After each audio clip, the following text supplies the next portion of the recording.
Christmas ആയിട്ട് അമ്മ വീട്ടിൽ ആഘോഷങ്ങളൊന്നും ഇല്ലെന്ന് എനിക്ക് ഒരുപാട് പേര് പേഴ്സണലി മെസ്സേജ് അയച്ചിരുന്നു. ഇത്തവണ അമ്മച്ചില്ലാത്തതുകൊണ്ട് ഞങ്ങൾക്ക് ആഘോഷങ്ങളൊന്നും ഇല്ലായിരുന്നു. പിന്നെ ഞങ്ങൾ എല്ലാവരും കൂടി കൂടുന്നത് ഒരു ആഘോഷമാണല്ലോ. അമ്മച്ചിമാരെല്ലാവരും കൂടി സംസാരിച്ചുകൊണ്ടിരിക്കുന്നു. അതിനിടയ്ക്കാണ് ഉണ്ണിമോൾ ഞങ്ങൾക്ക് എല്ലാവർക്കും കൂടി കോലുമിട്ടായിയൊക്കെ തന്നത്. പ്രിൻസേട്ടനും ബിൻസിയും ഒരുപോലെ തന്നെ ലീവ് എടുത്ത് വരുന്നത് കൊണ്ട് ആരും പുറത്തുള്ളതിന്റെ ഒരു വിഷമം ഞങ്ങൾക്കില്ലായിരുന്നു. ഓരോരോ കാരണങ്ങൾ കൊണ്ട് ഞങ്ങൾക്ക് എല്ലാവർക്കും ഒന്നും ഒത്തുചേരാൻ പറ്റിയില്ല. പിള്ളേർ കടയിൽ പോയിട്ട് വന്നപ്പോൾ ലേസ് ഒക്കെ വാങ്ങിച്ചുകൊണ്ട് വന്നു. അപ്പൊ ഉണ്ണിമോൾ എനിക്ക് സ്നേഹത്തോടെ ലേസ് കൊണ്ടു തന്നു. ഞാൻ അവർക്കും കൊടുത്തു. എന്താ ഇനി മിന്നമ്മയുടെ വക ഒരു പ്രസംഗം കൂടി ഇരിക്കട്ടെ.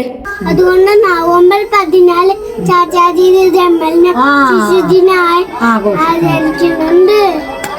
എല്ലാവർക്കും ശിശുദിന ആശംസകൾ. ഞങ്ങൾ കസിൻസ് എല്ലാരും കൂടി കണ്ടുമുട്ടിയാലേ വൈബാണ്. എന്നാൽ നമുക്കൊന്ന് വൈബ് അടിച്ചിട്ട് വരാം.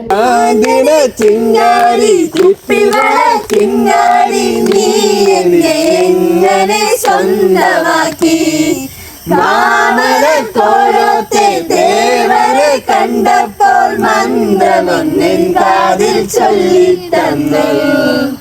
കൊഞ്ചടി പെണ്ണേ മറിമാൻ കണ്ണേ മായെന്നും മായാവീനേ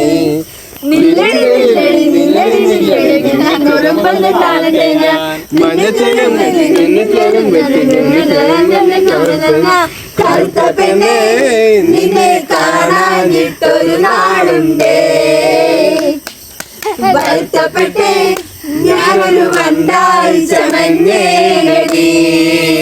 കുട്ടികളൊന്ന് ഹാപ്പിയാക്കി ഇരുത്താൻ വേണ്ടി ബിൻസിയമ്മ അവരോട് കളിക്കാൻ പോയി. എല്ലാം കഴിഞ്ഞ് എല്ലാവിധ വിഭവങ്ങളോടും കൂടിയ അടിപൊളി ഫുഡ്. ഇവിടുത്തെ വൈബിനെ പറ്റി ഒരുപാട് പേര് ചോദിക്കാറുണ്ട്. അടിപൊളിയാട്ടോ ഞങ്ങൾ കൂടിയാല്. നെക്സ്റ്റ് ഡേ മോർണിംഗ് തന്നെ ഞങ്ങൾ വീട്ടിലേക്ക് പോന്നു. അടുത്ത വീഡിയോ കാണുന്നവരെ ടാറ്റാ.